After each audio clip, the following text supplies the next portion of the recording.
Hello, everyone, and welcome back to the Father-Son Packers podcast, your source for Packers news, notes, and analysis. My name is Tommy, and I'm one of your hosts, and I'm joined, as always, by my co-host, my dad, Matt. Dad, how you doing? I'm doing all right. Knicks are champions. That's kind of cool. World champs. So for exciting. people who don't know, you lived in New York for a good chunk of your life. I did. I was there for kindergarten and first grade, and then again for college. I mean, talking about so after the Knicks won the first two games, we decided to just check StubHub. How much would a ticket for game 4? An actual obscene amount. Like over 100,000 for tickets on the floor. The cheapest was on the floor, yeah. I mean, the cheapest in the nosebleeds, it's like $5,000, I think. The cheapest was 12. Yeah, I'm not. When he looked at one point, this is like right after the game to it, and I was thinking about when I was a student, a ticket cost. Well, the number is it's $8, but to put it in context, basically 2 hours of minimum wage for a ticket in the upper section, and half off if you're a student. Yeah, and I remember going to a playoff game, Knicks Pistons, and that was easy to get tickets for. Yeah, but no, it's not. Those kind of events is not the same anymore. Yeah, no, those were. Someone did say though after game 4. Someone did say though after game 4 they were like, "That's the type of game that's worth going in debt for." Like if you were at that game, and they were like, "Worth it, 100%." But that game the game 4. Yeah, they were like worth going in debt for that game. They were like, I probably spent more money than I should, but no regrets. And I mean, when it is a game like that. But yeah, the Knicks are champions, so that's cool. We are here today. And also wanted to, first, before I get into anything else, shout out to Cousin Eli for filling in for me last week. You guys did a really good job chatting all about OTAs and about practice and about fantasy projections for players. And with me not here, you guys went over an hour. So there's nothing. It's not your fault? No one was here to contain is that it? In terms of containing the time at all. You know what? It was like we had a sub for the day. You were the sub. You were the substitute host, teacher, so and if you're in charge, I mean, do whatever you want. Yeah, whatever I want, going forever. But anyway, thank you again, Eli, for filling in for me while I was doing some exam stuff. But anyway, we are here today to do a little bit of kind of odds and ends stuff. We're going to talk a little bit more about Watson's contract because we did get some full details of that, and I have not gotten a chance to give my opinion yet. Which it doesn't really matter, but I think the full details are the big thing because I think that kind of changes my perspective even more on this Watson deal as like something I'm like really in favor of. We're going to talk a little bit about some of the like notes from practice this week, and then we're going to talk a little bit about some anxieties we have around the team. I think we're going to do an anxieties draft. I think we're going to do a little back and forth drafting our biggest anxieties for the Packers for this year going into the year. But yeah, so that's going to be what we're going to focus on. Before we get into anything though, just wanted to pitch a couple of things. If you like what you hear, subscribe, whether that's, Apple, Spotify, YouTube, tell a friend, leave a comment, leave a review. Amazon, I believe we're also on Amazon Audio now, so go check that out as well. Like I said, leave a comment, leave a review, tell a friend, subscribe, et cetera, turn on notifications, whatever you want to do, however you want to follow, do it all. And it's good to say that twice this week because I totally forgot last time. Yeah, that's fine. Also, follow us on Blue Sky at Father-Son Packer for updates on the latest Packers-related news, et cetera. Once again, that's at Father-Son Packer on Blue Sky. So with that said and done, I guess we'll talk a little bit about news, and I do just want to quickly do a little bit of housekeeping on the Christian Watson contract, because I had not gotten a chance to talk about it with you very much yet. I mean, we talked about it a bit offline, but not on the podcast, and we have official details. So I'm going to read off some of these details. While initially reported as a 4-year, $110 million deal, it is actually a 4-year, $92 million deal with some incentives that can get it up to $110 million. So really, it's more like $23 million a year. And the other piece of news that we learned, it is in fact tacked onto the 1 year he already had currently. So he will be under contract for 5 years. And then the last thing that we learned was that the $31 million signing bonus is the only guarantees in the contract. So Green Bay could, if they wanted to, get out of this after 2 years. With all of that, I think my initial reaction to the Watson deal when we thought it was like $27 million was like, it's under the Alec Pierce deal. I think I'm okay with that as long as the guarantees aren't too high. But when I was looking at Watson getting 27 and Romeo Doubs getting 17, I was like, is Watson really $10 million a year better than Romeo Doubs? And I know there's all the stats about Watson and how much better the offense is with him on the field versus off the field, et cetera, et cetera. But there are also some stats about, Romeo Doubs having a lot more playoff success and a lot of big game success and really being their best like man coverage beater last year. And so that was kind of something that was hanging me up a little bit on the contract, is like, yeah, Watson's better, but is he $10 million a year better than Doubs? Could you do something with that where maybe you help another position out a little bit more? But now I think seeing that it is 4-year 92, 23 a year, I'm like totally all the way on board, especially with only 31 million of it guaranteed, which kind of insulates you from the main concerns around the contract, which were hasn't really played a fully healthy season yet and like hasn't had more than 600 yards in the season, in large part because he hasn't played a fully healthy season yet. But I think, all in all, I would say, especially now that we know the number is lower and the guarantees are so low, this is like a 10 out of 10 contract for me. Yeah, and Doubs actually has more guarantees. Yeah, exactly. The guarantees are super low for Watson. Yeah, so he's like 20th, even if you don't account for the in AAV. And then if you just count the guarantees, it's way down the list. I don't remember exactly where he would rank in guarantee money. I think I read that $8 million of the incentives are playtime incentives in terms of their per game incentives. It's like $2.1 million a year over 4 years. Like each year, there's $2 million worth of games played incentives. I think that was on Packers Wire, and so that kind of tracks with like the type of incentive you would want for Watson, because the concern is if he's not playing games, like this looks really bad. But then if the money is tied to him playing games, that's kind of perfect. And my, go ahead. Like, sorry. Well, more than back down, we're doing a little analysis of receivers in the league the last couple of years, and his year last year ranks really highly in terms of like efficiency stats and explosives per snap and like first downs per reception, like a lot of those like underlying metrics. It was a really, really good year for him last year. And then, the playoff game was not the best game for him. I don't think he played particularly well. Got a lot of targets, only had 3 catches, I think, in the end. Fumbled the ball in the end zone, which would have been really bad if Doubs did not fall on top of it. Like, kind of got let off the hook a little bit there. Like, so I do think they're like didn't necessarily end on the best game, but I think definitely still his best year so far was last year. Yeah. So combining, what is it? I have like 13 metrics in here. He ends up number 3 last year. Yeah, I mean, and the model is currently liking downfield threats. Alec Pierce is number 4. Pickens is number 5. Well, there's something to be said. Bill Barnwell of ESPN wrote an article at the end of last year, I think it was, that was like, for the first time ever, because like for the longest time, the biggest tell of who would win a game was turnover differential. Like if you won the possession battle, like if you had fewer turnovers than your opponent, you were going to win the game. And that was the biggest deciding factor. And then last year, for the first time, it was explosive play rate. And so we're kind of going into, maybe it could just be a 1-year anomaly, but maybe we're going into a time where explosive plays really are just like the most important thing. And if that's the case, Christian Watson is maybe even more valuable than we realize. Yeah. I mean, and there's all these numbers that other people have reported about how much better the Packers offense is when he's on the field. And you didn't, I feel like, I don't know if you agree with this, but I feel like I didn't even need to look at the numbers to like feel that. Like, I feel like that's something where like you can just feel watching the game, like how much better the offense feels with him out there. When you watch, you see like players getting wide open, and it feels like and Romeo Doubs benefited from some of that. That's true. There are games where he's like making great plays underneath because 2 guys are following Watson down the field. Yeah. And so I think it's really nice to have Watson in the fold. Not like, and also we're talking all about, threat as an explosive player, like what he brings to the offense from like a like almost complimentary in some ways, like the like underlying stuff that he does that maybe doesn't always go in the box score. Also, really good leader in the room.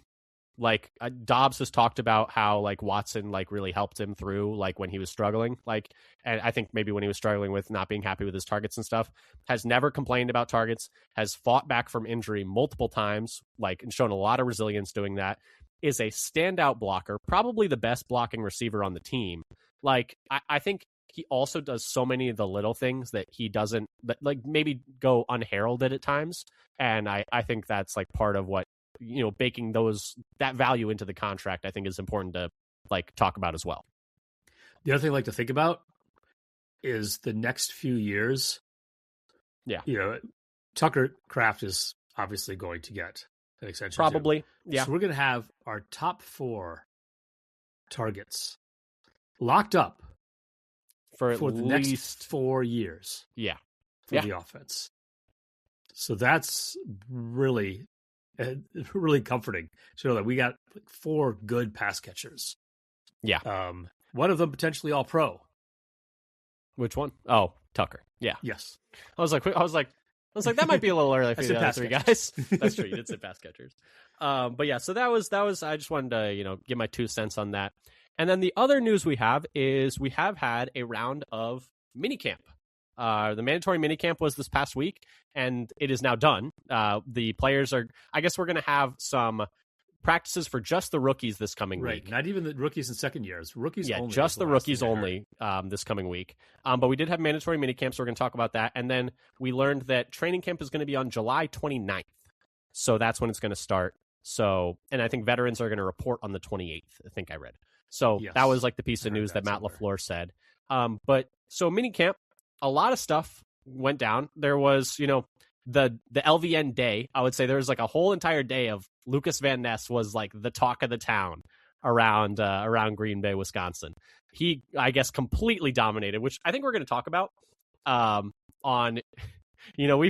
We've seen like, wow, this defensive line is really good. What was the year we said this defensive line is amazing? I don't remember the year, Hansen and Newman? but I can tell you that the starting line was Jake Hansen and Royce Newman, is what I can tell you. So I couldn't tell you which year it was. This is going to be the best defensive line in the I was league. Like, this guy, I think it was Joe Barry was talking about like this defensive line is really just like gnashing their teeth, like they're like ready to rumble. And then we saw the first week happen. It was like, oh no, Jake Hansen and Royce Newman just can't pick up a stunt to save their life. But LVN, had 3 sacks in a TFL on a run play in the backfield.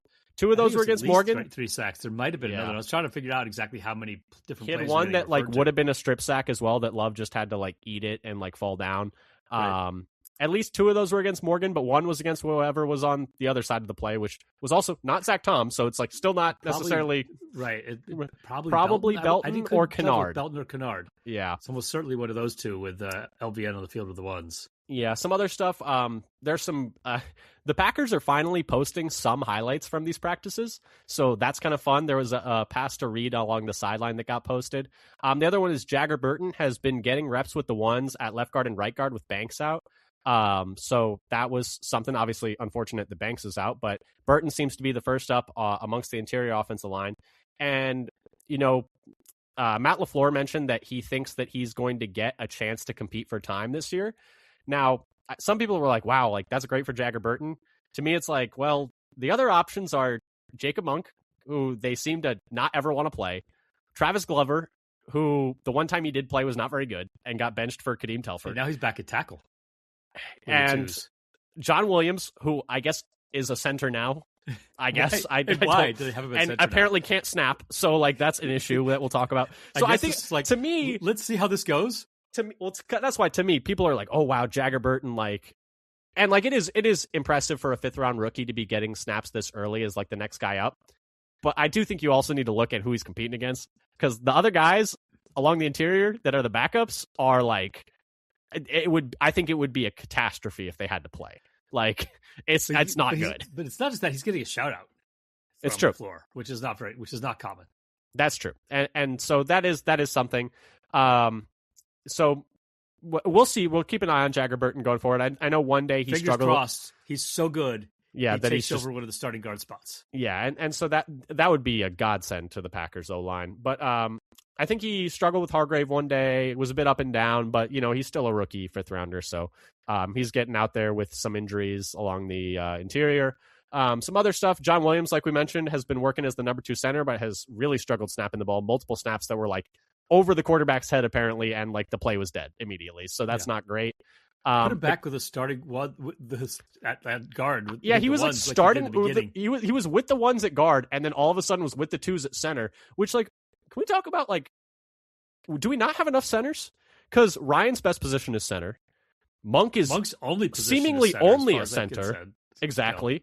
No. And Jagger Burton was mostly, like, his best position in college, at least, was at center. And now why are we making John Williams a center when we have 3 centers already? Unless they really hate Monk or think Burton is not a center. So it's like, I don't really understand it. Burton's playing so well at guard. It was like, oh, we want him at guard.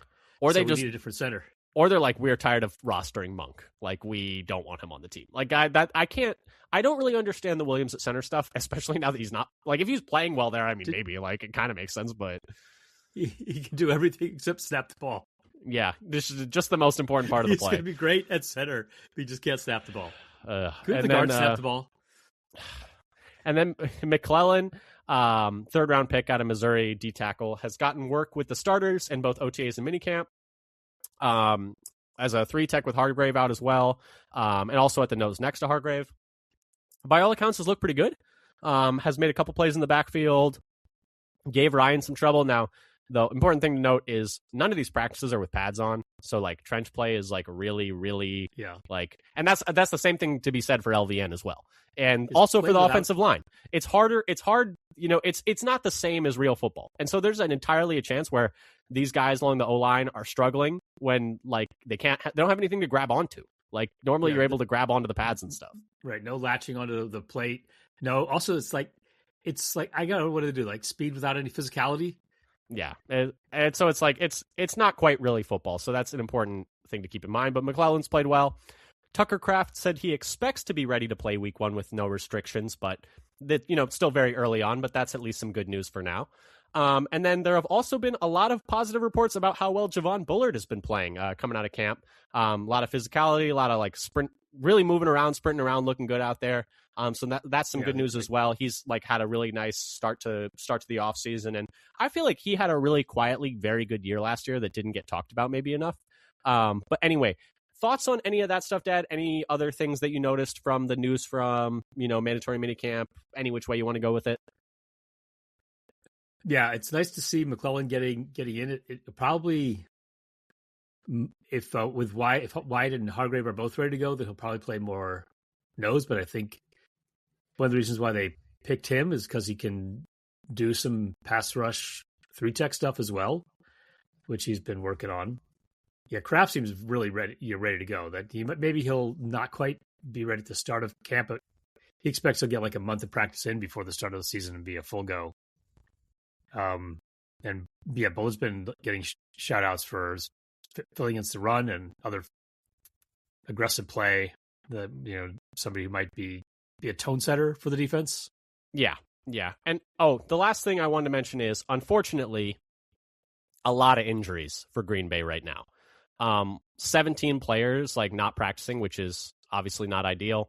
Obviously, they're the ones we know about: Kraft, Tom, Parsons, Wyatt, who are all dealing with injuries from last year, along with Haddon, who's dealing with an injury from last year, and Riley dealing with an injury from last year. And then besides them... And Monk as well. As well, that's right, from last year. And then besides them, Sky Moore, Luke Musgrave, Drake Dabney, Aaron Banks, Colin Oliver, Javon Hargrave, Warren Brinson, Isaiah McDuffie, Benjamin St. Juste, Damani Jackson are all also not practicing. So a lot of positions getting hit really hard right now. And so hard to tell how much of that's all precautionary with it being so early in the offseason, but obviously never ideal when you have 17 names already on the list. And they had to do 7-on-7s, which... Because the trenches are specifically so beat up. Well, LaFleur shouted out for not liking, but we're going to do it anyway, basically. I think it was like don't have a choice. Left. Exactly. There's not enough guys out here. But so, yeah, obviously that's the downside of, you know, the news so far. But I think that does it for talking about minicamp. I think, you know, we'll keep you updated on the stuff from the rookies for next week, but I think it's probably going to be less reported on, I imagine. But it seems like, you know, they're going to probably just get them more up to speed. It almost seems like there's more openness to the rookies, like being more instant, like impact or having more of a role right away than maybe in previous years. And so maybe with this, just rookies next week, maybe that can help get them ready for like having bigger roles this year. But I guess we'll see. Yeah, I was going to say, and this is without a first round pick, which just shows that we're better at rounds like 2 through 5 at finding guys who are ready to start than that, or we're just who are ready to start right away. That, or we're really desperate this year. It could really be either one. They just made such brilliant choices. Of course, that has to be it. It's really just how well we've drafted. Although I am really excited for this draft class. I think they have a lot of. There's a lot to be excited about. They made. Yeah. Trace Mack, however, that was one other thing we forgot to mention. Trace Mack has struggled so far. He had a 5 of 8 day with all the kicks being under 50 yards. 7-8, but he also had a 5 of 8 day as well. Okay, because that was like 35 and in, and he missed one. Yeah, and then he had and then in this past one they had a 2-minute drill for the first time so far in camp, and they had a 35-yarder that would have been to tie it, and he missed the 35-yarder to tie it. So that's not great. Yeah, they gave him a mulligan from 50, and he made that one. And he made the 50-yarder. Yeah, but I don't think they usually do that in a game. It's like, okay, we'll give it to you if you kick it from further away. Yeah, that'd be the way I'd work on my putting. It's like, if I miss it here, I'll back up. I keep backing up until I make it. I was gonna say you're gonna end up off the green at that rate.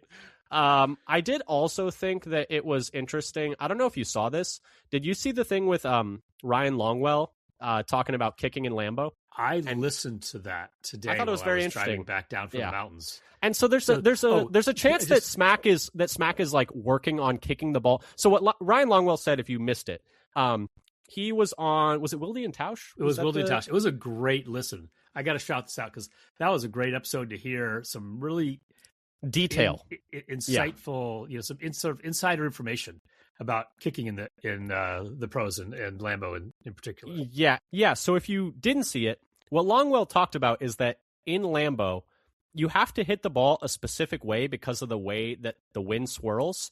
And he talked about how Crosby did this too, about how you really need to hit a low cut, which is essentially like the ball either staying straight or, if you're a righty, fading a little to the right. And so he talked about how guys with high hooks, like either it will get carried from right to left on one side of the stadium, or it will just like hang up and fall away on the other side. And that you just cannot hit a high hook in Lambeau because it won't work. And he talked about how I think Smack did that while he was at Florida. And so there is a chance that Longwell talked about how he talked with Smack about this. And so there's the chance that Smack is maybe struggling in camp right now because he is trying to work on a new like striking pattern. And also keep in mind, the NFL ball is much smaller than the college ball. Like it's narrower, it's more torpedo shaped. And so that also like factors into that as well. But so he is struggling. He did miss a 35-yarder, which is like pretty rough, like especially when it's like one that's like it like matters like in the context of the practice. But like there's a chance that he's working on that like low cut technique and trying to maybe like missing now so he can make it later, I guess. Yeah, he's gone to his like swing coach and give him a new swing to work on. Yeah, that's always like the thing, like where it's like maybe that's what's happening. And so I am a little bit worried. I'm not going to lie. I'm definitely worried, but I'm not panicking yet. And if I'm not panicking, you shouldn't be panicking, as well as I'll say. Because that's the bar. That's the bar. If I'm not panicking, you don't need to be panicking. But anyway, got all those borderline ones covered. Exactly. But anyway, let's move on to speaking of panicking and anxieties. I think we're going to do our Packer anxiety draft. So, do you want to do snake or regular? What are we thinking? Let's do regular. Let's go back and forth. You can go first. I don't do regular. Well, I was going to let you go first. Okay. Because I already know what you want to talk about. So the parameters for this are, it can be anything. It can literally be anything on the team. Like in terms of, it can be specific players, it can be position groups, it can be specific like approach, like things in the like the deep passing game or the quick passing game is like an option. Like it could literally be anything. It could be coaching, it could be players. But so we're drafting our biggest anxieties for the 2026 season. And so I guess we'll just start it off with the first overall pick in the 2026 Packers anxieties draft. I'm going to have to select the interior offensive line. And the only reason I'm not selecting the offensive line, all of it, is because you told me I wasn't allowed to.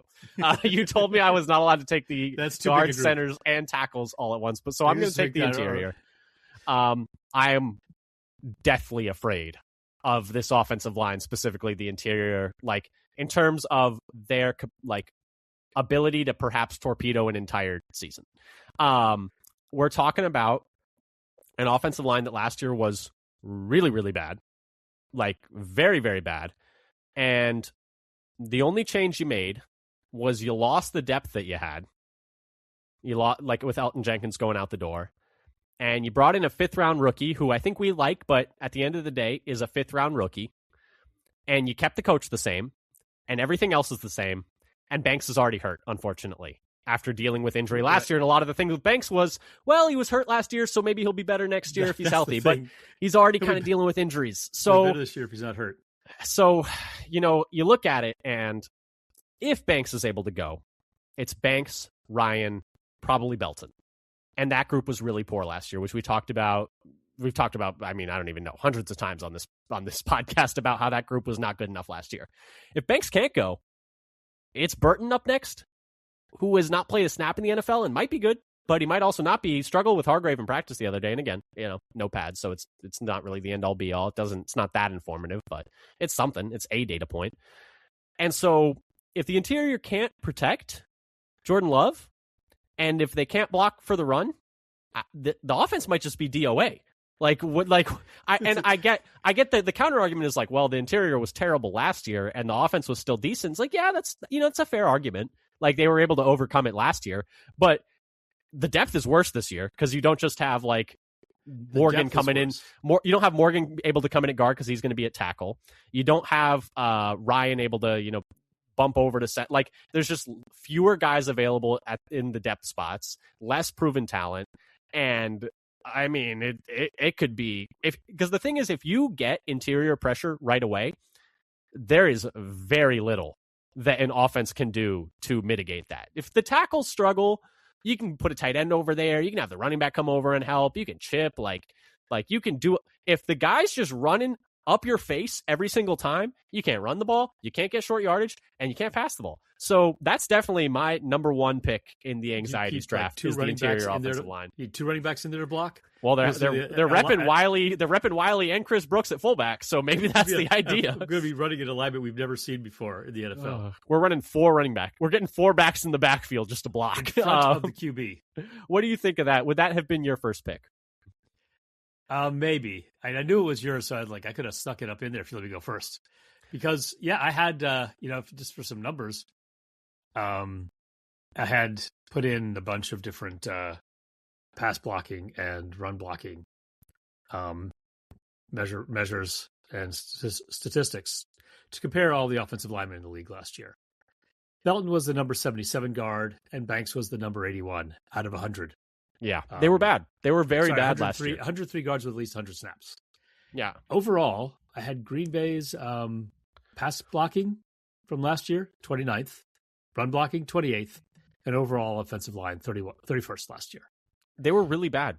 And they didn't had a good offense anyway, even though the offensive line stunk. And that is the only argument I will hear. Because other stuff is like, there's a chance Belton is better after actually getting to get reps at right guard. Like that's, fair. And I think Burton, we're optimistic about him, even if he is a day 3 rookie. And Banks might be healthier this year, even though he's already not practicing, which is obviously unfortunate. And, hope for the best for him. But it's scary. It's scary. The only thing I have that's a little bit of like, I don't know, is the sugar to help the medicine go down? Probably not. I don't think it's the right metaphor. But I'm going to use it anyway for now, for lack of having the imagination to think of something in the moment. Looking at the lineup with Ryan, how he graded at center. So having Ryan in there instead of for only his games at center instead of Jenkins. Morgan, only his grades at tackle. And Banks after week 8 when he supposedly was healthy and playing better. That gets them up to the number 23 pass blocking and number 7 run blocking. It still wasn't great though. No, it's still not great. It's less dumpster fiery. But getting closer to functional, and that's without putting anything in for Belton to improve. Yeah, I mean, It's tough because I actually had this number. If you go and look at, this is from an episode from the biggest needs for the Packers in 2026. If you look at just Banks, Ryan, Belton, like they would still be dead last in interior pressure rate allowed on the season. And it'd be as big as the gap between 2 and 5. So like even those three guys available and playing were really bad last year. And so yeah, I mean, Belton and Banks were like two of the worst guards in the league. Yeah, and we're playing Banks. And we've committed more to Banks for some reason I could not explain to you. And that's the thing. We didn't change the coach. We didn't change any of the players. We didn't change. Why is it going to be better? But anyway, I'm taking too much time on one thing. We've got a draft to go. Okay. What is your next pick? What boggles my mind is, how could they not have changed the coach? Just with everything they said. I thought for sure at least the coach was going to change. Anyway. Well, and the thing is, we were going to be running back the same offensive line coach and the same special teams coach if everyone had their druthers. So at least one of those changed. But anyway, what is your first overall pick or your first pick? I guess I'm going to go with left tackle. You're the Morgan guy too. That's your guy. You're the Jordan Morgan guy. So I'm putting in the pluses and the minuses here. This doesn't mean there's not any worry. He's only played one game at left tackle against Minnesota in Week 17 when the Packers sat most of the starters. Yeah, and he gave up a sack. Yeah, he played better played better at tackle than at guard, but most of those were at right tackle, and those games were better than at left tackle. And that's why I have a question for you when you're done. And according to reports, LVN was beating him badly, regularly. Unfortunately. And it wasn't just LVN either. I'm pretty sure. I think Mosby might have gotten him one time, maybe. Although no, Mosby was mostly versus the twos, so maybe not. But at least he reportedly stonewalled DDS in minicamp day 2, according to Bill Huber. And Huber also said that he gave Morgan one of the winners rather than one of the losers. Okay, I mean that's good. He more than held his own against speed rushers in the spring. That at least means that it wasn't like everyone that watched it was like, oh, he's really struggling. At least someone thought he did a good job. That's good at least. Yeah. But because I was going to ask you, is there any thought in your mind to when Tom is back swapping those guys? So you can't see my notes because we're hiding these parts from each other. In part D of my left tackle thing is, what's the backup plan? Move Tom to left tackle and play Belton at right tackle? This, I think, is the only viable alternative if Morgan can't hold up. Belton did play tackle in college. He played left tackle in college, so he right could tackle in minicamp. And he played left tackle in college, so you could maybe put Belton at left tackle also as like a possibility. Maybe. Apparently, people were talking about how he slimmed down to get more of a tackle build, a little more mobility. Belton did. I mean, improve his foot speed. That's probably for the best. You know, he that was one thing where when he was at NC State was like his weight fluctuated a little, but yeah. So right, I mean, talked about how he was like 370 during the season and slimmed down to 348 for the Senior Bowl. But I was gonna say though, like, I don't know if you really want to move Tom because he's been so good at right tackle, but at the same time, best 5 might mean you're the left tackle, my guy, and it just is what it is. It's because if Morgan if for some reason, which would be weird because he played left tackle his whole college career, it would be so weird that he's just suddenly a better right tackle than left tackle. That wouldn't make sense to me. But he's been talking a lot about how comfortable he is to be at his old position, that he played and again, most part of his. I don't think either of us are saying that Morgan can't have a great year at left tackle and be the long-term left tackle. I just think there's a lot of anxiety there because we just don't know. Unproven. Exactly, and it's a very important position. See, within that though, it's not doomed yet. Yes. There is still a chance that it's good. So yeah. I'm putting it in the chance that it's good. Yeah. And that's what I'm hoping for. I think that it's actually more likely that this year's offensive line is better than last year's offensive line than the reverse. Our depth is not as good because some of the players I'm really worried because there I don't have maybe more than a shred of optimism for the depth because the depth is like, I mean, I'm hoping for Burton. Even if Burton our depth is Burton, even if Burton is good, that's still, I think you're a guy or two short. I think that gets us to 7. How do you feel about Kennard? I think he's okay. He's okay. He is below average, but below average for a lineman as a backup is like okay. And so that's kind of how I feel about him. But it's not good. No, he's not. I wouldn't say he's good. He's right at the Mendoza line. Well, no, I would not. I think that's high. I would not necessarily put him at the Mendoza line. Do you know what the Mendoza line is? It's like batting 200. I don't think. Yeah, no, I don't think so. I don't. I think I maybe you're higher on Kennard than I am. I'm not as high on Kennard. But batting 200 is bad. Yeah. I put him more at. It is funny though. The other day I was Kennard thinking is about replacement level. I was thinking about the difference between. And this is kind of a tangent. The difference between a very good all-star level, borderline all-star Major League Baseball player and a guy who will never get out of Double-A is 1 hit per 10 at bats. And that's the difference. That's the only difference. That's a huge difference. It's a huge difference. It's a massive difference. And it's just 1 hit for every 10 at bats. And that's the difference between you just have so many games that we're talking about 600 at bats. Yes. So then you're talking about 60 more hits. But when you think about it as just 1 hit every 10 at bats, that doesn't feel like it'd be that much, but it is. It's a world of difference. But anyway, we're getting off topic. You can say the same thing about being a good shooter versus being a bad shooter is making 1 more shot out of 10. That's true. That's very true. The difference between Steph Curry and who's a terrible shooter in the league. A guy who shoots 32%, 31% is terrible at shooting. Is 1 shot for every 10. I mean, yeah, it's kind of wild to think about. Anything more you wanted to say on Morgan? No, I think there's a lot of anxiety there because he's unknown, important but unproven. Yes. Well, he's shown some flashes, but not enough at the position they're putting him in yet. That's the thing. He's looked best at right tackle, where he is definitely probably not going to play. And so it's okay, let's hope the right tackle stuff translates to left tackle. I hope, hoping for the best. But anyway, my next pick that I am anxious about is Jonathan Gannon. I am anxious about the Gannon defense. I think about it, and it does not give me warm, fuzzy feelings.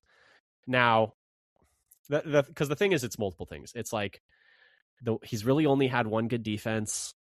It wasn't great in Arizona. It really wasn't all that great in Philly until Vic Fangio came and helped him. Vic Fangio had to come and help him, and that was when that defense was good.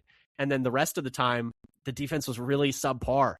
It didn't go very well for him in Arizona. Now, the thing that is kind of maybe getting myself to talk myself into it is that Fangio helped him in Philly, and now Bobby Babich is going to help him here. And so Babich can figure that stuff out because he was doing a lot of really cool, weird stuff with Buffalo last year when he was their DC under McDermott, because McDermott was the head coach and doing a lot of the defensive stuff, and Babich was kind of the next guy.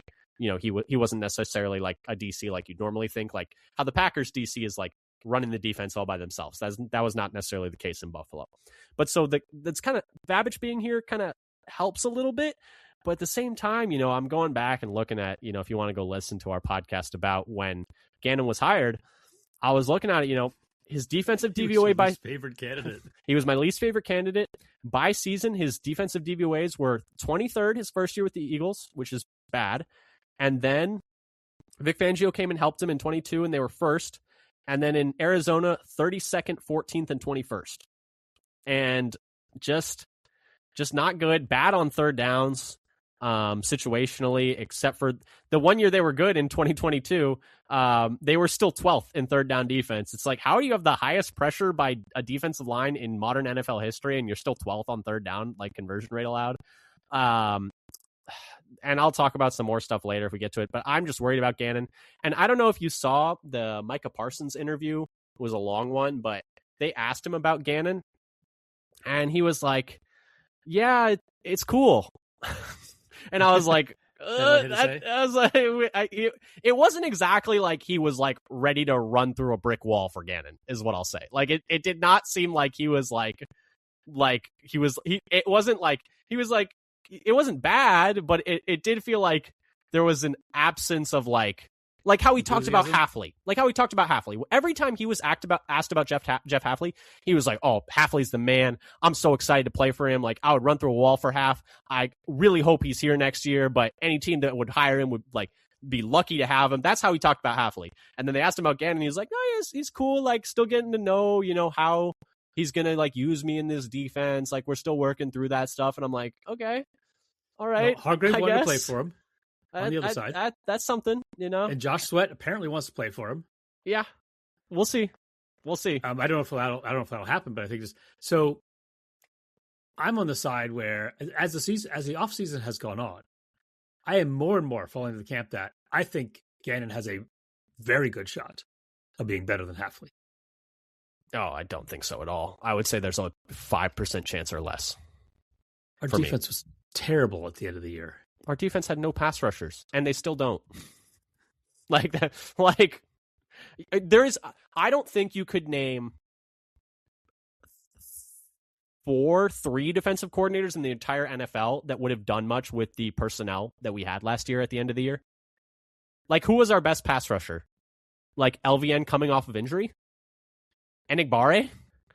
Like, Brenton Cox, who, like, never plays? Like, that was our best pass rusher. We were 5 deep at defensive tackle in terms of like the guy that we were down to after losing Wyatt and then Riley, cutting Bohanna, and like we were playing Ford and Brooks. Like, and we were still able to stop the run. Like that was the thing. We were still able to stop the run. And I could talk about run defense later because that's one of my draft picks. Just a spoiler alert. It's on my board. It's on my big board. I won't tell you where on my big board, but it's on my board. Because Gannon's run defenses were really bad, like really, really bad. Even in 2022, they were 23rd in EPA per play, EPA per carry allowed, and 23rd in success rate allowed. And that was the year that they had the number 1 defense by DVOA. Like they were not good against the run ever. I would be shocked if Gannon is better than Hafley. I just think that Hafley showed when he didn't have Campanile, he wasn't as good. I think I agree that when he didn't have Campanile, he wasn't as good, but it was still better. I think still better than Gannon. But I hope I'm wrong. Because if I'm wrong, then Gannon could be the DC for a long time because I think it might be a little while before he gets a chance at being a head coach again. So I hope I'm wrong because if Gannon is good, it could be a long-term solution. But it is something I am certainly anxious about. What is your next pick? Let's see. What do I go for next? I will say, I had the tackles in my 2 spot. So like you did take my number 2 overall pick. I figured that since you wanted to take the entire offensive line. 1, yeah, I had tackles 1 and starting guards 2. Okay. I guess I will go for edge 1 and 2 until Parsons returns, and edge 2 after Parsons returns. Which that was on my list. Week 8. That was in my 4 spot. That was on my list. Hopefully, the reports from minicamp and OTAs just means that LVN is a beast, and Parsons is right about him. I mean, that would be yesterday. It's like you say he's not JJ Watt. It's like no. He's just TJ Watt. Don't worry, we're not talking. Yeah. We're low. We're keeping the expectations. Here. Yeah, keeping the expectations reasonable. I will say, for Van Ness's like an argument for Van Ness is he did have, and again, not the highest bar because his first 2 years were a struggle, but last year was by far his best year. Like he had a much better year last year than he had either of his first 2 years. Very well-rounded year in terms of defending the run and getting pressure as a pass rusher. He was actually excellent against the run. One of the best. He always has been pretty good against the run. Even his first 2 years when he wasn't really doing too much, I do think he flashed still against the run. But then last year he was able to like take that run defense from like, oh, pretty good, like a B and with some flashes to like a borderline A-level run defender along the edge, and then also be a like above average pass rusher. Like not a great pass rusher, but above average. And so if he can take what he did last year and do that for a full 17 games this year, that I think would be plenty good enough. Yeah, I don't think he even necessarily needs to take another. Like if he just did what he did last year and does that for a whole year, I think that's a good year. I'd be happy with that. He was basically an elite run defender and a passable, solid pass rusher. A good edge 2 as a pass rusher, and like with elite run defense. which is all he really needs to be, I think. Maybe we might need more from him in the beginning of the year, but, Yeah. you know.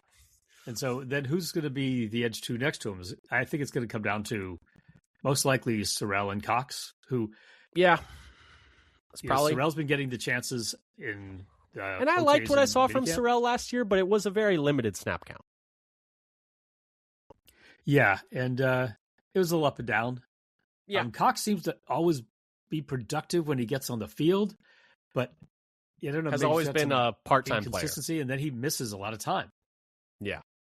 He's always been a part-time player, so. And can he still, convert like that when he's given more snaps because they need him to fill in more? Because his rate stats are pretty good, but it's all as like a, just kind of a like auxiliary player. Yeah, 2024, he was like the 10th best edge rusher. Yeah. All right. My next pick. I'm shocked this is still on the board for me. You could have taken this first overall, and I would have been like, you know what? Fair enough. It's got to be the kicker, right? I've got him on my list. I really, you didn't have him higher? I think there are things that are more important. But are there things you're more anxious about? Oh, well, that's... like when I imagine watching Trey Smack go up for his first field goal as a Packer in the regular season, and knowing we're already up 20. I was going to say, but also, and knowing that what happens with that kick will decide, because kicking is so mental. It really is. It's more than anything except maybe quarterback. It is a mental warfare game. You are out there, might as well be by yourself. All of time is frozen. Like, you are alone with your thoughts as you walk out there. Well, also, LaFleur says he just want to talk to the kicker, and I don't know if that some of it. He's made that comment. It was like, "What do you mean you don't talk to the kicker?" And it could be that it's like, I'm afraid to talk to the kicker. I don't want to bother him. If I talk to him, I don't want to psych him out for the rest of the season. Exactly. I have to say one thing once. We need to close. I did see somewhere, I think it was the Ringer Fantasy Show, their theory was the kicker should have to run out of the tunnel like the closer, like in baseball. Ah, yes. Like they should... With the walk-up music, they should have to do the whole walk-up out of the tunnel. And some of these kickers are like, Wild they're crazy. Charlie Sheen. You don't know where that ball's actually going to go. Also, yes. But so I just think that first kick, and knowing that might totally swing one way or another how the rest of the season goes for him and for the Packers as a whole, I'm going to be holding my breath the entire time.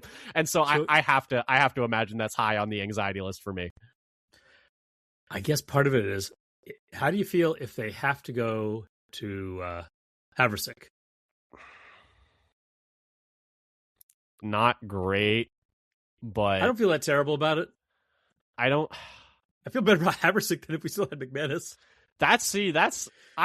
I agree, but I'm pretty sure we're wrong. I guess what I agree. I agree, but I'm sure I'm wrong. I'm pretty sure both of us are wrong. Is how I feel about that. That is a statement for the ages. I'm pretty sure that Haversick is not better than McManus. Agreeing with something you think is wrong. I'm pretty sure in my heart of hearts that Haversick is not better than McManus, but also in my heart of hearts, I am pretty sure that I would be happier to see him going up to take the kick than McManus. Is like how I'm like squaring that circle. Is this just PTSD? I don't know.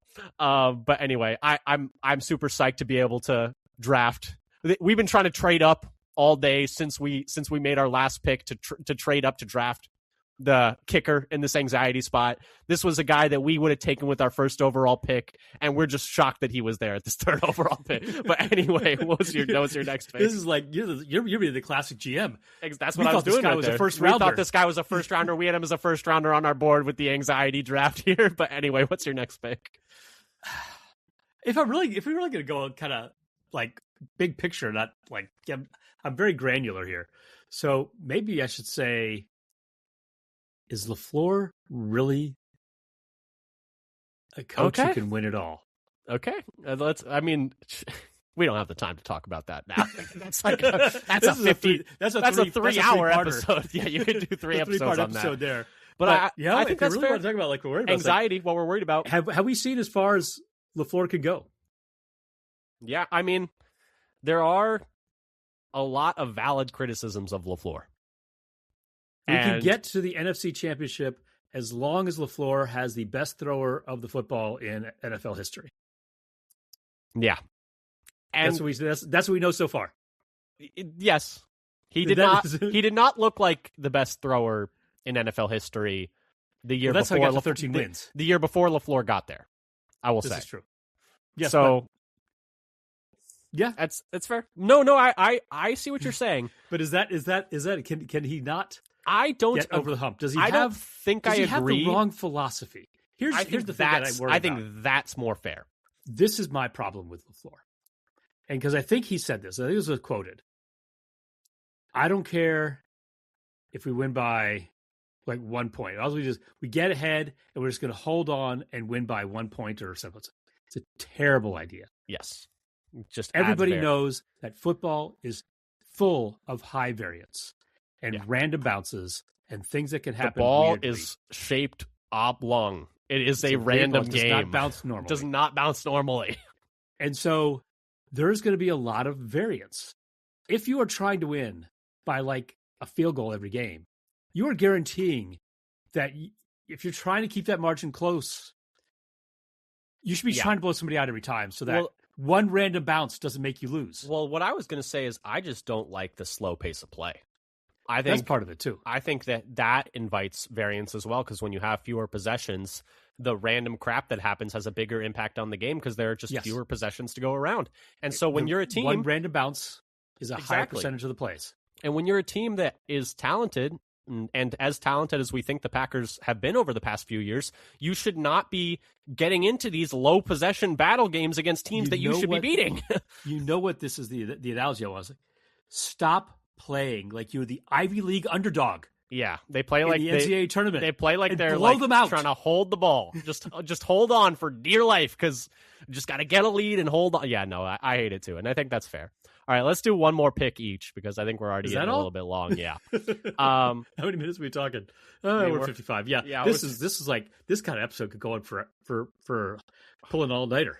I mean, I got so much here, but because you were talking about LaFleur, and I have LaFleur on the list, but not I have it for like the offense not passing the ball enough. And here's some other things. I just feel like this part of the philosophy. It's part of the philosophy, so I'm not going to say it, but that was on my list. I had the pass rush on my list, like you said. Yeah, there's more. I mean, you want to know the pass rush writ large. That's another issue. Interior pass rush. We think we've got it better now because we have 2 of those, maybe 3 of those. Last year, we only had 1. And when he went down, we had 0. Yeah, I think I'm going to say, though, my next pick. Course, for our listeners, Wyatt. Yeah. My last pick, for I the think. non-diehards out there. My last pick, I think, is going to be the run defense, I think. Because I'm curious as to how much Hafley was helping with the run. Like, the reason the run defense was good was because of Hafley's scheme. We're going from a 4-3 to a 3-4, so things are going to be different there. You're also losing Quay Walker, who was, if nothing else, a very sure tackler. And you're replacing him with Zaire Franklin, who has been a bad tackler and was, by PFF, the worst linebacker in football last year who played significant snaps. He's coming off of the worst year of his career?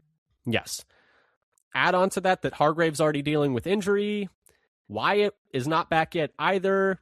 You're going to have Brinson, McClellan, and Brooks right now. If like things started today with no Micah either to start the year. Yeah, and I'm more fuzzy about Hargrave being out, but I'm not that worried about Hargrave being out. And then I was going to say, with the run defense, Gannon's run defense by year were 2021 16th in EPA, 24th in success rate, 2022 23rd and 23rd, 2023 27th in EPA, 31st in success rate, 2024 25th in EPA, 28th in success rate, and 2025 22nd in EPA and 23rd in success rate.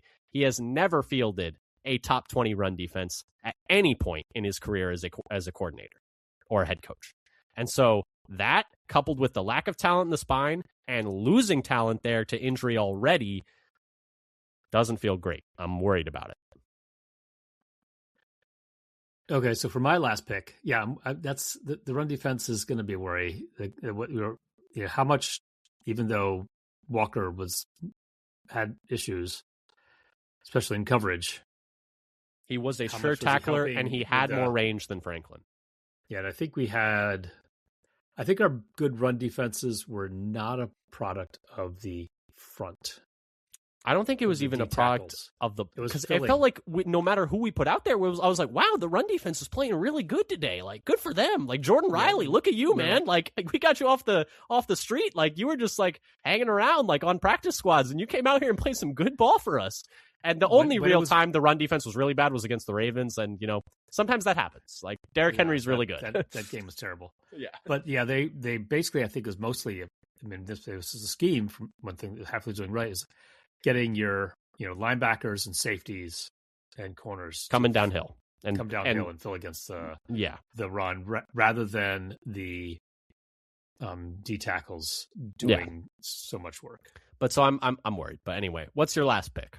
I was thinking about doing something like, how could we couldn't possibly go through this episode. I think we would have pitchforks and torches coming after us if we didn't talk about the corners. I'm not that worried about the corners. I know you're not that worried. You know what? I'm stunned because I know I kind of delved into this topic a little bit already, and that's why I didn't pick it again. But special teams as a whole, it's right there. It's right there. It's also we might get pitchforks and torches coming after us for not mentioning that one either. But we have a new. I'm not that worried about the corners. I'm really not. I think they were under. If you're not worried about the corners, then you're not worried about the pass rush. What do you mean? Because the corners are no good if there's no pass rush. That's what I'm saying. And I think that's the reason the corners were no good last year. I think the corners were not good last year, but I think they're so maligned and looked so bad because there was literally so much time for everyone we played against. Like, I don't think there are many corners in the world that could have covered for that long with that defensive line, like getting no pressure. That's that's just my opinion. But I know a lot of people disagree. It's still been Nixon and Valentine. Yeah, but I think Cisse has been working in a little bit. It has been Nixon and Valentine to start. Unfortunately, St. Just has been hurt, though. He was like doing warm-ups. Warming up with the team. And Tamani Jackson has also been hurt, so that's unfortunate. And Haddon is also hurt, so that's unfortunate. I've not desired to go back and watch that. No, thank you. No. But St. Just is maybe not that far away from playing since he's been warming up with the team. Yeah, hopefully.